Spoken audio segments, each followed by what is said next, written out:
नमस्कार, आज हम दो इश्यूज पे बात करेंगे। एक है शहजाद पूनावाला, उसने बीजेपी से क्यों रिजाइन कर दिया। शहजाद पूनावाला मेन फेस से बीजेपी के टीवी चैनल के ऊपर और उन्होंने बीजेपी से रिजाइन कर दिया। दूसरा इशू है अमित मालविया, उसको बीजेपी ने क्यों रिमूव कर दिया आईटी सेल से, और बीजेपी किस तरीके से टॉलरेट कर रही थी अमित मालविया को पिछले 11 साल से। शहजाद पूनावाला जो बीजेपी के स्पोक्स पर्सन थे बहुत सालों से, सडनली उन्होंने बीजेपी से रिजाइन कर दिया और उन्होंने क्लैरिफिकेशन दी कि मेरा जो मेन जॉब है वो है बीजेपी के स्पोक्समैन का, और मेरे को अपना घर भी चलाना है, मुझे भी पैसे भी चाहिए और मुझे कोई सपोर्ट नहीं मिल रही थी। जनरली लोग सोचते हैं कि जो लोग टीवी डिबेट में आते हैं उनको पैसे दिए जाते हैं चैनल्स के द्वारा, ये बात ठीक नहीं है। कुछ साल पहले, यानी कि 2-3 साल पहले टीवी चैनल्स पैसे दिया करता था, छोटा अमाउंट दिया करता था, 2000 से 3 साल जो लोग टीवी चैनल में आते थे। और मैंने देखा था बहुत से लोग एक चैनल में आते थे, वहां से उठ करके कहते थे 2 मिनट छोड़िए, दूसरे चैनल में चले जाते थे, क्योंकि सारे के सारे चैनल नोएडा के अंदर लोकेटेड हैं। लेकिन ये प्रैक्टिस डिसकंटिन्यू हो गई, क्योंकि ये चैनल सारे के सारे इस टाइम पे फाइनेंशियल प्रॉब्लम फेस कर रहे हैं, क्योंकि प्राइवेट सेक्टर को उनको ऐड नहीं दे रहा या कम ऐड दे रहा है। लेकिन जिनको इनवाइट किया जाता है डिबेट के अंदर, उनको ट्रांसपोर्टेशन दी जाती है आने और जाने के लिए। नेचुरली शहजाद पूनावाला वो जस्टिफाइड है, बीजेपी रूलिंग पार्टी है, उसके पास कोई फंड्स की प्रॉब्लम नहीं है, लेकिन उनको देखना चाहिए कि जो इंपॉर्टेंट स्पोक्स पर्सन है कैसे उनको फाइनेंशियल सपोर्ट किया जाए, या कोई पार्टी के अंदर पोजीशन दी जाए जहां से उनको फंडिंग मिल सके, सपोर्ट मिल सके, या उनको ऐसा जॉब दिया जाए ताकि अपनी फैमिली को लुक आफ्टर कर सके। लेकिन बीजेपी कुछ नहीं कर रही थी और इस टाइम पे बीजेपी को इस इशू के ऊपर ज्यादा ध्यान देना चाहिए। दूसरा इशू है अमित मालविया का। 11 साल से अमित मालविया बीजेपी के आईटी सेल के इंचार्ज है और अमित मालविया को अपॉइंट किया गया था हेड ऑफ आईटी सेल, और बिल्डिंग भी दे दी, वहां पे अकोमोडेशन भी दे दी। और ये कहा जाता है यहाँ पे 200 से 300 लोग काम करते हैं जो आईटी सेल के अंदर बीजेपी के, और वहां पे बहुत सी चीजें की जाती हैं उसके अंदर। और देखा जाए तो जॉब उनको दिया जाता है जिनकी एक्सपर्टीज हो आईटी के अंदर। लेकिन हाँ, आधे से ज्यादा जो लोग इसको ऑपरेट करते हैं उनको कंप्यूटर या लैपटॉप भी चलाना नहीं आता, और इसका मतलब है कि किसी पे उठा के जॉब पे लगा दिया या फेक लोगों को यहाँ पे लगा दिया, और अमित मालविया ये काम कर रहे थे। मुझे नहीं पता उनकी क्या क्वालिफिकेशन है, लेकिन पिछले 11 साल से अमित मालविया ने बहुत सी प्रॉपर्टियां बनाई है। ये लोग कहते हैं, ये बात मुझे नहीं पता, लोग कहते हैं इसके बारे में। साथ में ये आईटी की जॉब का सेल क्या है, इसका जॉब है कैंपेन लॉन्च करना बीजेपी की और नेशन के फेवर में, और काउंटर करना जो भी एंटी नेशनल और एंटी इंडिया कैंपेन हो या एंटी बीजेपी कैंपेन हो एक्स के ऊपर या यूट्यूब के थ्रू। लेकिन इसके अंदर अमित मालविया बैडली फेल हो गए, फिर भी उनको रखा गया था। दूसरा आईटी सेल का जॉब है कि बीजेपी की पार्टी को प्रमोट करना, साथ में प्रो नेशनल चैनल्स को प्रमोट करना, उनको फाइनेंशियल सपोर्ट देना, फाइनेंशियल हेल्प करना, और उनके वीडियोस को प्रमोट करना, और उनकी स्टेटमेंट वगैरह को ट्वीट वगैरह करके सपोर्ट कर देना। लेकिन इस फील्ड के अंदर भी बीजेपी के आईटी सेल यानी कि अमित मालविया टोटली फेल हो गए, कुछ नहीं किया। लेकिन अमित मालविया और उनकी टीम कुछ चैनल को प्रमोट कर रही थी, स्पेशली जो लेडीज के चैनल है उनको प्रमोट कर रही थी। और आप इसका रीजन समझ सकते हैं क्यों उनको प्रमोट कर रही थी, कि क्यों उनको प्रायोरिटी दे रही है। और ये इमटेरियल है, ये इमटेरियल था। या चैनल इन प्रो इंडिया हो या प्रो बीजेपी हो, इससे कोई फर्क नहीं पड़ता, वो बीजेपी के खिलाफ भी बात करते थे, फिर भी उनको प्रमोट किया जाता। मेरा पिछला चैनल तो हैक हो गया था 2 साल पहले, और उस टाइम पे मेरे 4.5 लाख सब्सक्राइबर्स हैं।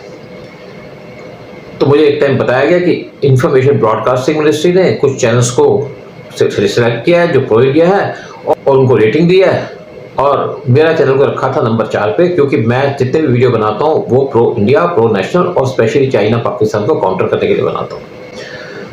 तो मुझे लगा कि इस टाइम पे शायद गवर्नमेंट की प्लान होगी इन चैनल्स को प्रमोट करना, कि फाइनेंशियल या टेक्निकल सपोर्ट देना, लेकिन कुछ नहीं हुआ। जब मेरा चैनल हैक हो गया तो जो मेरा टेक्निकल सपोर्ट आदमी था अजय सिंह, उसकी एकदम डेथ हो गई कैंसर की वजह से। और मेरा जो चैनल था मैं उसको प्रमोट नहीं कर पाया या उसको रिवाइव नहीं कर पाया, क्योंकि सारी टेक्निकल डिटेल्स अजीत सिंह के पास थी। कोई बात नहीं, चैनल खत्म हो गया, कोई बात नहीं, कोई इशू नहीं है।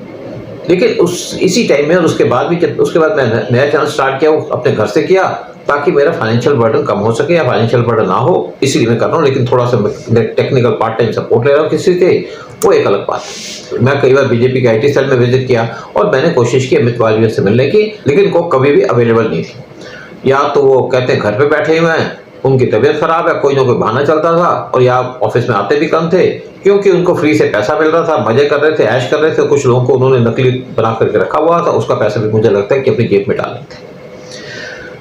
और एक टाइम में गया तो वहाँ का रेनोवेशन चल रही है और इसलिए IT सेल का जो स्टाफ है वहाँ पे तो बैठा है, लेकिन अमित मालवीय आ नहीं सकते क्योंकि उनका सांस की प्रॉब्लम है।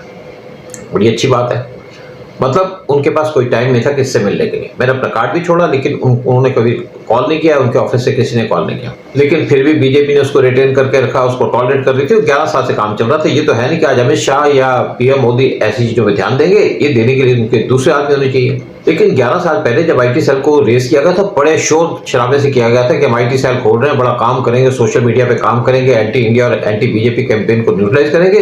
लेकिन ये इस पे करोड़ों रुपए खर्चे गए IT सेल के ऊपर, लेकिन IT सेल बीजेपी का बीमार है।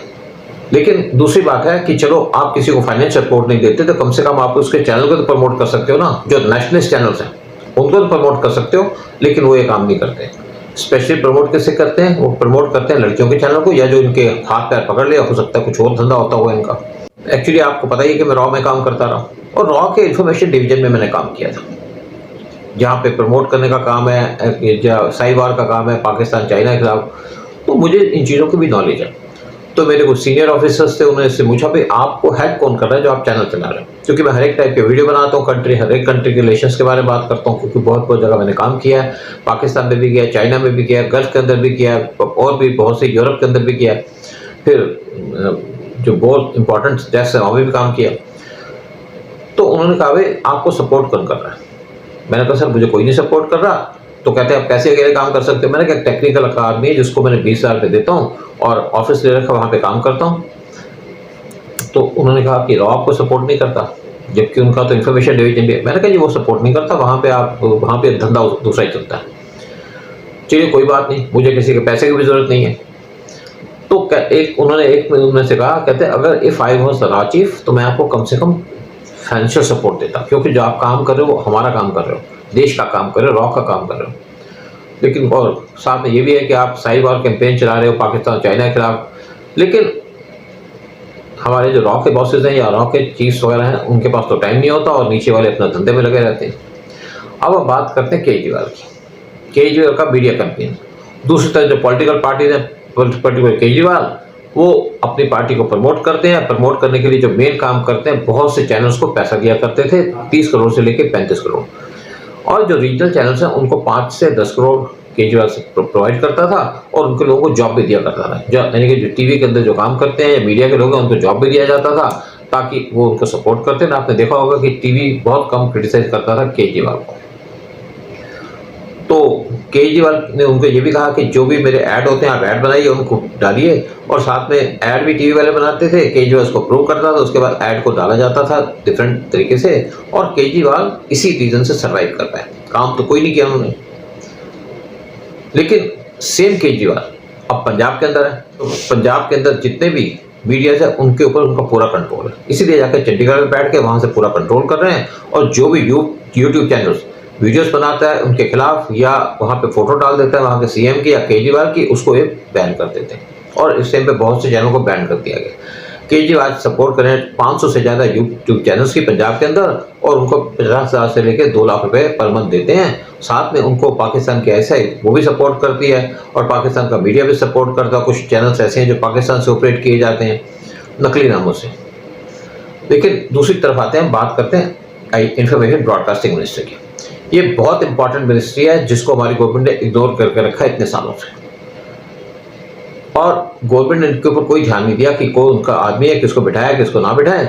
पहले स्मृति ईरानी को इंफॉर्मेशन ब्रॉडकास्टिंग मिनिस्ट्री का चार्ज दिया था, लेकिन उन्होंने कोई काम नहीं किया, काम उनको आता भी नहीं है। हाँ, ये बात अच्छी वो है कि स्मृति ईरानी अच्छी ऑरेटर है, जिस भी मिनिस्ट्री में गए उसका बंटाघाट कर दिया स्मृति ईरानी ने। अब उनको दोबारा से अपॉइंट किया गया, आप करिए, कैंपेन करिए पार्टी के लिए, क्योंकि वो बात अच्छी करती हैं, डायलॉग मार देती हैं। और प्रेजेंटली अश्विनी वैष्णव वो इंफॉर्मेशन ब्रॉडकास्टिंग के मिनिस्टर हैं, लेकिन उनकी जो मेन मिनिस्ट्री है वो है रेलवे, और उसके बाद उनको इंफॉर्मेशन टेक्नोलॉजी मिनिस्ट्री दी हुई है।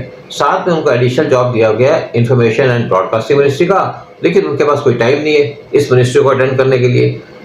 जब इमरजेंसी थी तो उस टाइम पे इंदिरा गांधी ने VC शुक्ला को अपॉइंट किया था कि वो सेंसरशिप इम्पोज करेंगे मीडिया के ऊपर। उसके बाद एक वसंत साठे थे जो महाराष्ट्र से थे, उनको इंफॉर्मेशन ब्रॉडकास्टिंग मिनिस्टर बनाया गया। तो साठे बहुत पॉपुलर हो गए, तो इंदिरा गांधी को लगा, उनसे डर लगा कि भाई और ज़्यादा पॉपुलर होंगे तो भाई खतरा है, तो उनको वहाँ से हटा दिया था। लेकिन साठे ने बहुत अच्छा काम किया था इंफॉर्मेशन ब्रॉडकास्टिंग मिनिस्ट्री के अंदर। अब क्वेश्चन ये आता है कि बीजेपी किसको अपॉइंट करेगी, किस आदमी को सिलेक्ट करेगी अपने आईटी सेल को लीड करने के लिए। जिसको भी अपॉइंट करे, कम से कम बीजेपी को ये तो देखना चाहिए कि जो आदमी हो कॉम्पिटेंट हो, जो काम कर सके, और साथ में ये भी हो नेशनलिस्ट भी हो, और जो भी आदमी हो उसको आईटी सेल की नॉलेज भी हो, और साथ में जो वहाँ पे स्टाफ है वो ऐसे सिलेक्ट किया जाए जिसको नॉलेज हो, जिसको आईटी की नॉलेज हो, जो कंप्यूटर चला सके कम से कम। इसके साथ एक और बात है कि यहाँ पे जो मिनिस्टर आईएनबी का, इंफॉर्मेशन ब्रॉडकास्टिंग मिनिस्ट्री का, वो फुल टाइम का होना चाहिए ताकि एंटी बीजेपी और एंटी इंडिया कैंपेन को काउंटर किया जा सके। आज जो हमारी सबसे भारी गलती है, या बीजेपी की सबसे भारी गलती है, कि यहाँ पे कोई इंफॉर्मेशन ब्रॉडकास्टिंग मिनिस्टर नहीं है। लेकिन देखते हैं आगे क्या होता है, और यही उम्मीद करते हैं कि बीजेपी अपने आईटी सेल को तैयार करेगी ताकि वो एंटी इंडिया और प्रो पाकिस्तान एजेंडे को काउंटर कर सके, और स्पेशली देश के दुश्मनों को काउंटर कर सके। जैसे इस टाइम पे कांग्रेस पार्टी का कैंपेन चल रहा था, तो आईटी सेल ने कुछ काम नहीं किया। अब मुझे नहीं पता कि अमित वालविया को क्यों हटाया, लेकिन एक बात जरूर है कि Amit Malviya was most incompetent person जिसको आईटी सेल का इंचार्ज बनाया था। कम से कम ये देखना चाहिए बीजेपी को कि जो लोग उनको सपोर्ट कर रहे हैं, अपना पैसा खर्च रहे हैं, कम से कम उनके चैनल्स को प्रमोट तो करिए। उम्मीद करते हैं कि शायद यहाँ पे कुछ लोग आएंगे जो ये काम करेंगे, या नहीं तो फिर उसी तरीके से काम चलता रहेगा, और अपोजिशन पार्टी स्पेशली केजरीवाल जैसे लोगों को यहाँ से हटाना इम्पॉसिबल हो जाएगा। जय हिंद, जय भारत।